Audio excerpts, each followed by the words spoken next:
दोस्तों सच्चे दिल से कमेंट बॉक्स में लिख देना जय माता दी। आज की जो वीडियो का विषय है बहुत ही सुंदर है। नवरात्रों में चाहे कुछ भी कर लेना, लेकिन ये कार्य जरूर करना, बिन पूजा पाठ के ही सारा फल मिल जाता है। आप चाहे कुछ करें या ना करें, लेकिन नवरात्रों में यह एक काम जरूर कर लेना। मैं माता रानी की सौगंध खाता हूँ, माता लक्ष्मी खुद आपके घर में चल कर आएंगी। आगे आपकी मर्जी। दोस्तों नवरात्रि में बिना व्रत बिना पाठ के आपको संपूर्ण नवरात्र का फल मिल जाएगा।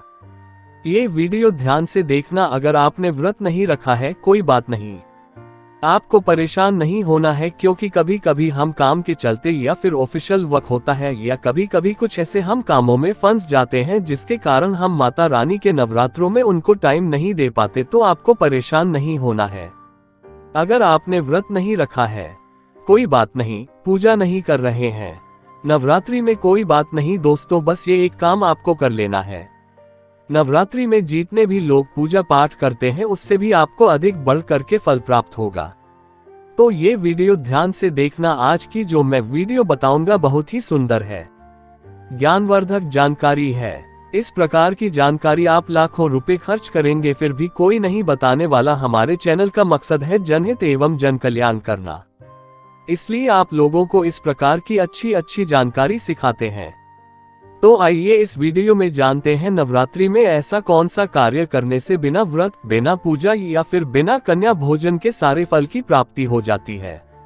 मैं प्रमाणित जानकारी बताऊंगा। जो जानकारी बताऊंगा शास्त्रों के अनुसार लिखी हुई जानकारी बताऊंगा।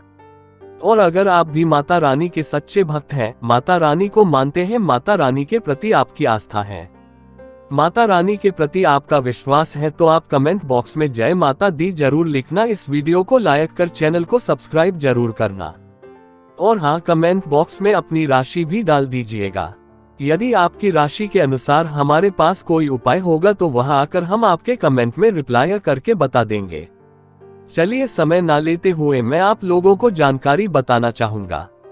देखिए, अगर आपने दुर्गा सप्तशती का सिद्ध कुंज का स्रोत के बारे में थोड़ा बहुत अगर आपको जानकारी है तो उसमें लिखा होगा, आपने देखा होगा, भगवान शंकर माता पार्वती को बताते हैं कि ना कवच की जरूरत है, ना किसी भी प्रकार का कोई बड़ा अनुष्ठान करने की जरूरत है, ना पूजा पाठ करने की जरूरत है। केवल सच्चे मन से अगर नवरात्रि के समय में कोई भी व्यक्ति पूरे मन के साथ, पूरे विश्वास के साथ, सच्ची लगन आस्था के साथ अगर दुर्गा सप्तशती में वर्णित सिद्ध कुंज का स्रोत का पाठ कर लेता है तो संपूर्ण दुर्गा पाठ का फल उन्हें प्राप्त हो जाता है। जो भी आप व्रत रखते हैं माता रानी के लिए, आप चाहते हैं कि माता रानी का आपके ऊपर आशीर्वाद प्राप्त हो, माता रानी की कृपा मिले, आपकी कोई अधूरी मनोकामना है वो चाहते हैं आपकी अधूरी मनोकामना पूर्ण हो जाए। सरकारी नौकरी हेतु पितृ दोष, मंगल दोष, कर्ज दोष, शनि दोष, कर्ज का दोष, गरीबी का दोष मात्र पल भर में दूर होगा। तो अगर आपने नवरात्रि का व्रत रखा है तो वो सारे फल अगर आप चाहते हैं और उसका 1000 गुना फल प्राप्त हो जाए तो नवरात्रि के समय में दुर्गा सप्तशती का पाठ जरूर करना। और जो लोग नवरात्रि का व्रत नहीं रखे हैं, किसी कारणवश उन्हें टाइम नहीं मिल पाया है, ऐसे व्यक्ति दुर्गा सप्तशती में वर्णित सिद्ध कुंज का स्रोत का पाठ जरूर करना।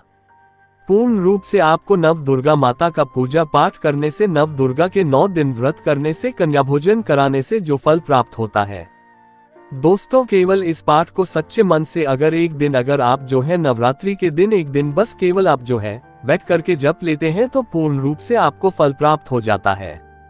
मैं आप लोगों को बताना चाहूंगा, जो लोग समर्थ है ऐसे लोगों को कन्या पूजन भी जरूर करना चाहिए। मैं कल की भी वीडियो में बताया हूँ। अब कन्या पूजन का बेनिफिट क्या है तो माता रानी स्कंद पुराण में भी लिखा है और कई सारे हमारे जो है देवी पुराण में भी इसका वर्णन मिलता है। माता रानी जितना पूजा पाठ से प्रसन्न होती है उतना ज्यादा कन्या भोजन कराने से हो जाती है, क्योंकि कन्याओं को देवी का स्वरूप माना जाता है और जो कन्या होती है नवरात्रि के समय में ये साक्षात नव दुर्गा का स्वरूप हो जाती है। मैं कन्या पूजन के बारे में विस्तार से वीडियो के अंत में बताऊंगा, तो वीडियो में कंटिन्यू बने रहना। कन्या पूजन कैसे करना है और क्या मुहूर्त है सब बताऊंगा। दोस्तों दूसरी जानकारी बता रहा हूँ, ये जानकारी आपकी जिंदगी में बहार लाएगी, आपके जीवन में चल रही परेशानी को दूर करेगी, क्योंकि हम आप लोगों को बहुत सरल सरल साधारण से विधि बताते हैं जिसमें आप सभी दर्शकों का कल्याण छुपा होता है। तो नवरात्रि के दौरान आपको एक पुष्प का पौधा जरूर लगाना है। मैं इसका फायदा भी बताऊंगा। कौन कौन से पुष्प लगाने चाहिए, हमारे धर्मशास्त्रों के अनुसार कहा गया है। दोस्तों, अगर कोई व्यक्ति मंदिर के किनारे में मदार का पौधा लगा दे, ध्यान से सुनिए, जो सफेद कलर का मदार का पौधा होता है किसी भी मंदिर के किनारे में लगा देते हैं। ये पुष्प वहां पर उपस्थित जो देवी देवता है, मंदिर में जो रहने वाले जो देवी देवता है, जैसे शिव मंदिर है, शिव मंदिर में मदार का पौधा लगाते हैं तो इसका एक पुष्प अगर कोई भी व्यक्ति रख करके चढ़ा दे शिव मंदिर में जाकर के, तो आपको एक स्वर्ण दान के बराबर पुण्य की प्राप्ति होती है। तो मदार का पौधा लगाने से इसमें जो फूल खिलेंगे वो जाकर के देवी देवताओं को चढ़ाए जाएंगे, तो उसका आपको जो है पुण्य की प्राप्ति होगी। जो व्यक्ति चढ़ा रहा है उसको आधा फल मिलेगा और आधा फल आपको प्राप्त होना शुरू हो जाएगा।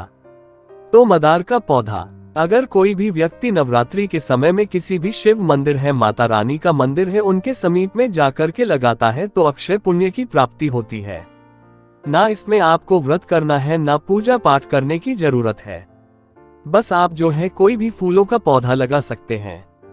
इस श्रेणी में आते हैं जैसे मदार का पौधा, सदाबहार का पौधा। सदाबहार हमेशा हरियाली रहता है और ये हमेशा फलते फूलते हैं। ऐसे फूल का आपको चयन करना है जो हमेशा फूलते रहे, जिसमें फल फूल आते रहे। तीसरे नंबर पर आता है कनेर का पौधा। जो कनेर का पौधा है ये देवी माँ का श्रृंगार कहा गया है। कनेर के पौधे से अगर कोई भी व्यक्ति कनेर का पौधा सफेद कलर का अगर कनेर है तो फिर इसे अति उत्तम माना जाता है। कनेर के पौधे को पार्वती का स्वरूप कहा गया है। धर्म शास्त्रों में तो कनेर का पौधा चढ़ाने से माता रानी बहुत प्रसन्न होती है और गोदान के बराबर हमें फल की प्राप्ति होती है।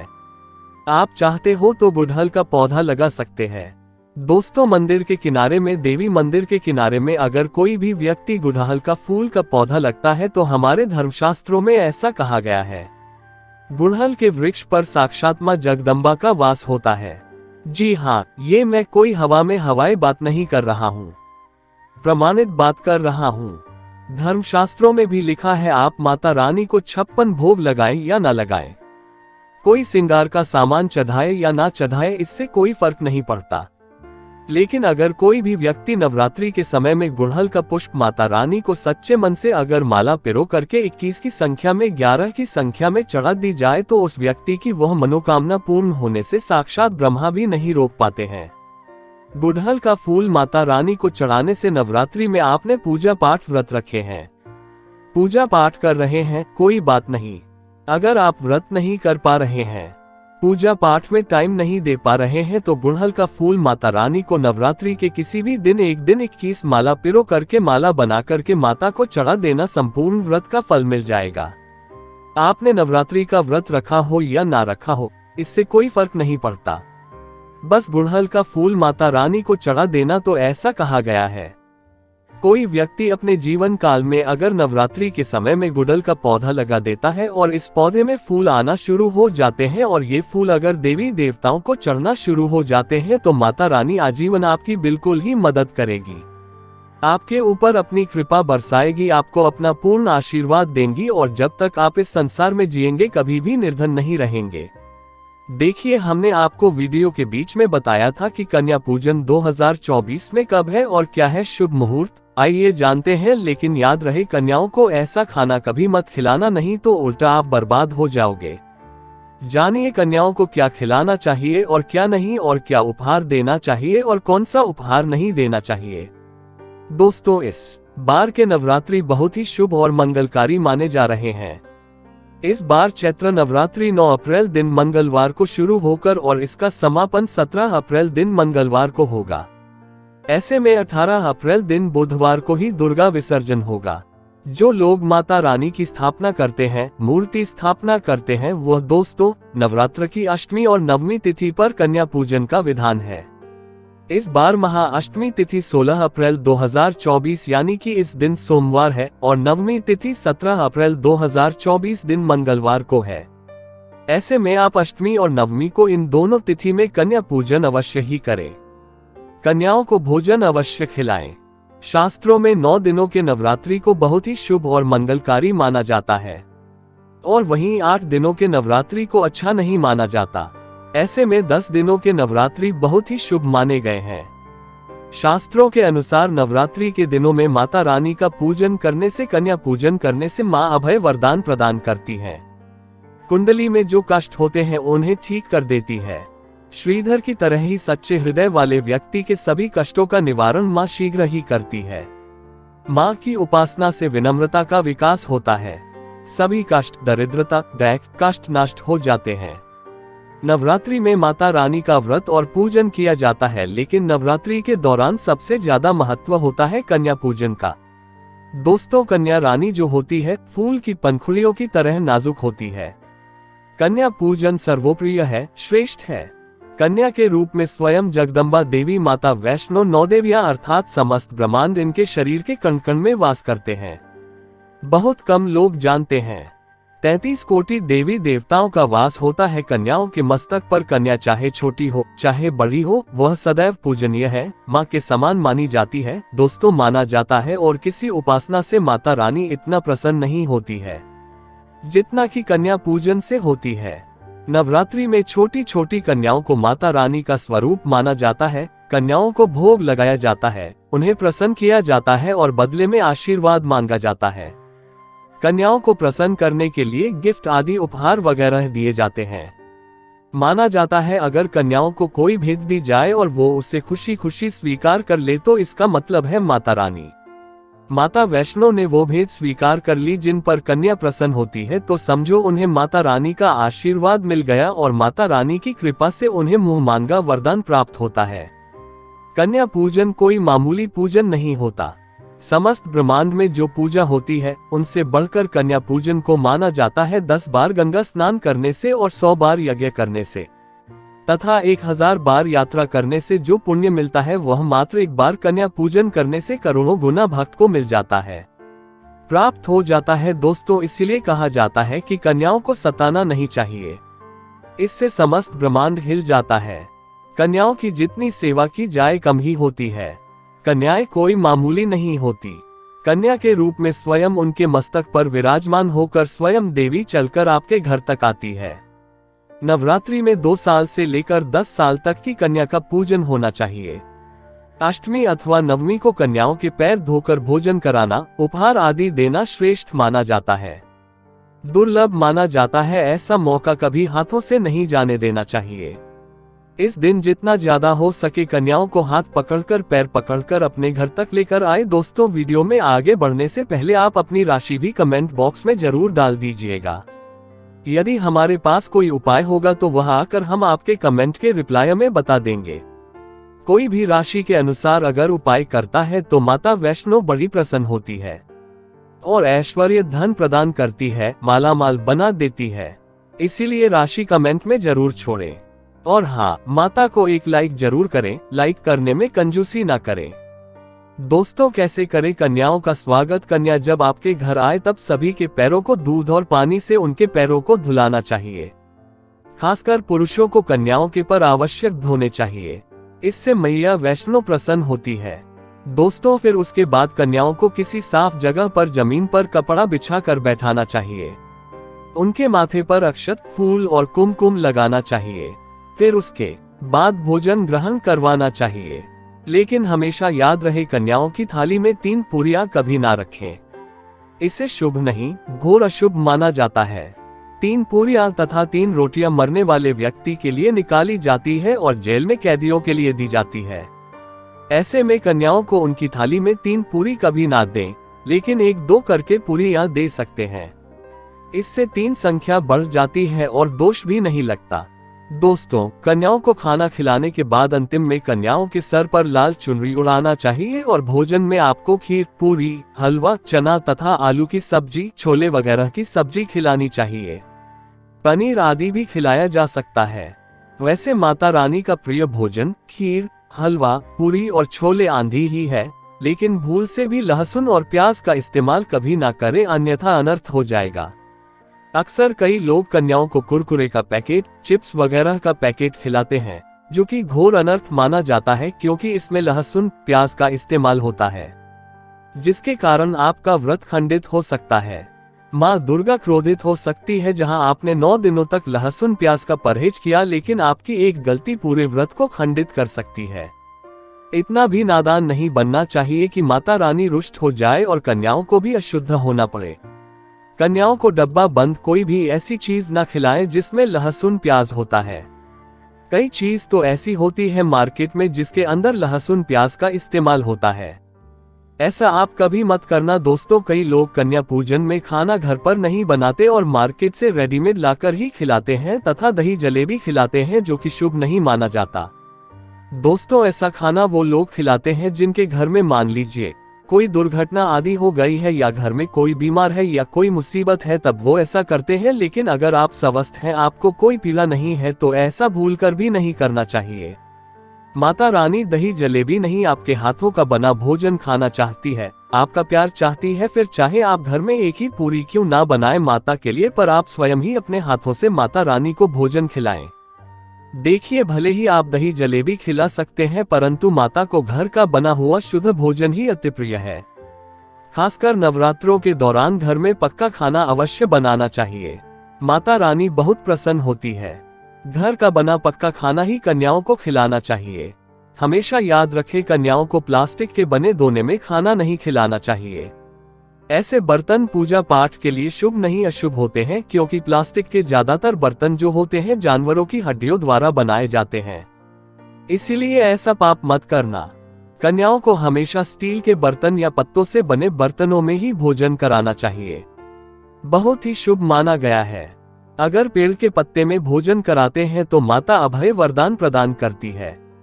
दोस्तों, एक और बात हम आपको बताने वाले हैं कि यदि नवरात्रों के समाप्त होने के बाद यदि बीच में कन्या पूजन में शुक्रवार का दिन पड़ जाए तो कन्याओं को कोई भी खटी चीज नहीं खिलाना चाहिए, क्योंकि शुक्रवार का दिन माता संतोषी को समर्पित होता है और माता संतोषी नवरात्रों के दिनों में सक्रिय अवस्था में होती है, यानी वो भी 9 देवियों के साथ में आपके घर में आती है। इसीलिए कन्याओं को भूल कर भी शुक्रवार का दिन अगर पड़ जाए तो खट्टी चीज घर में नहीं बनाना चाहिए और कन्याओं को भी खट्टी चीज नहीं खिलाना चाहिए।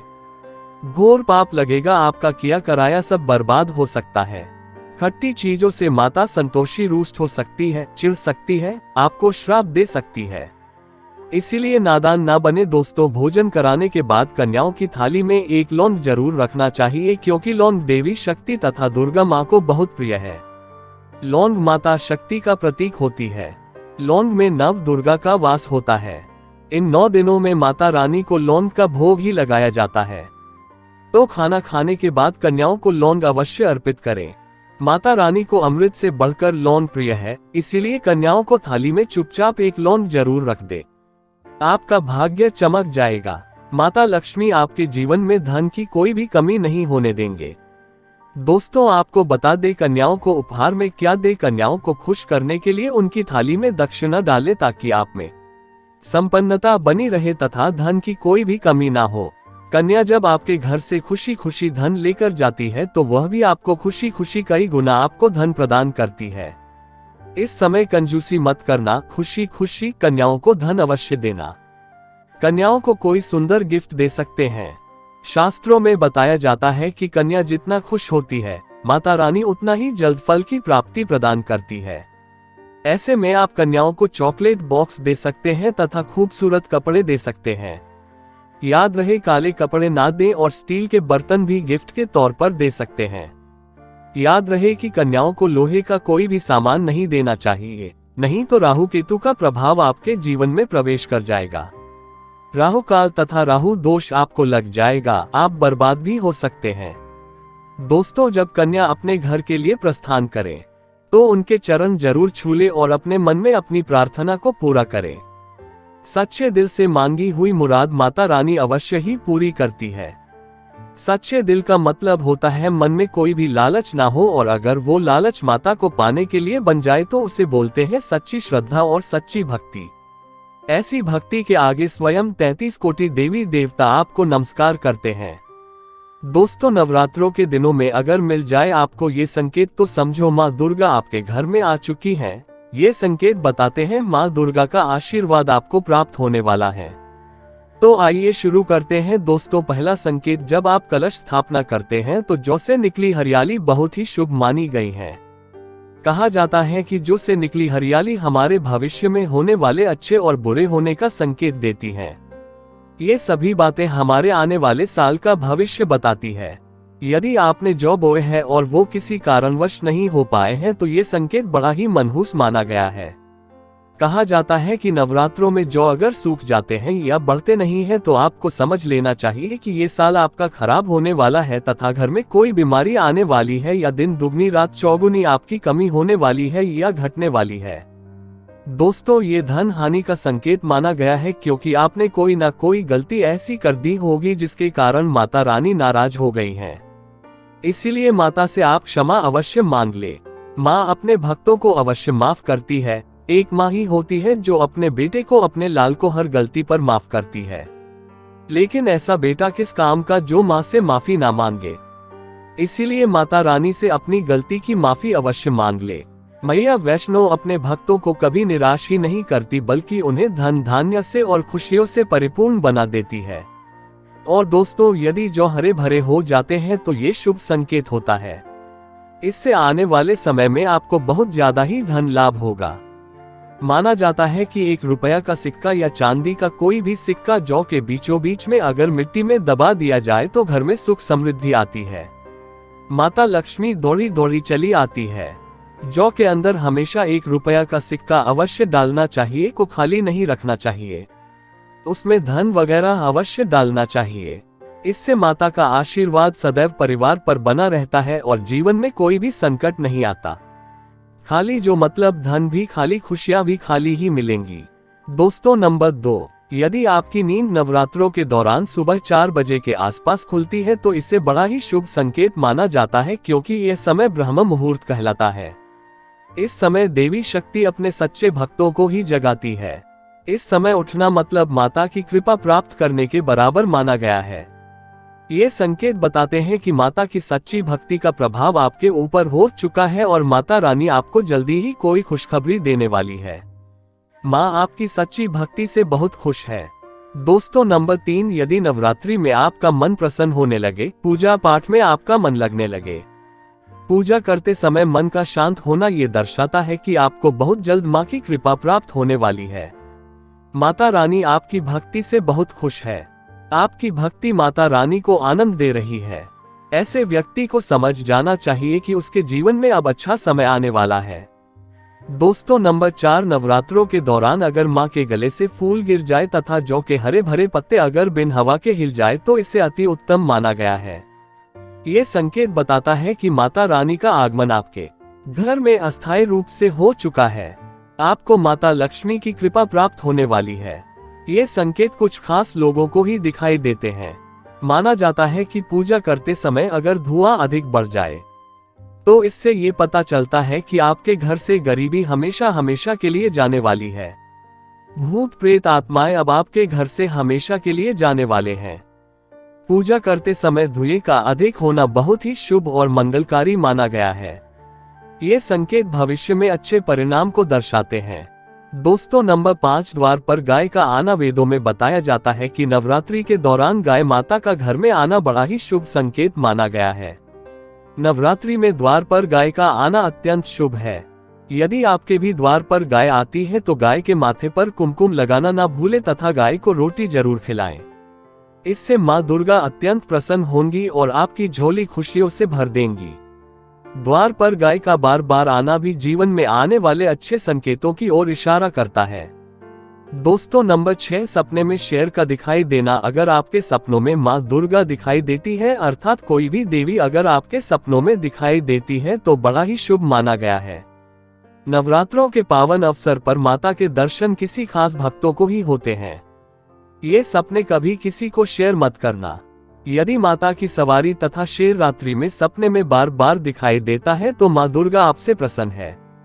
ये संकेत बताते हैं कि जल्द ही आपकी कोई मनोकामना अवश्य पूर्ण होगी और आपके शत्रुओं का नाश हो जाएगा। शत्रु आपके नाम से ही थर थर कांपने लगेगा।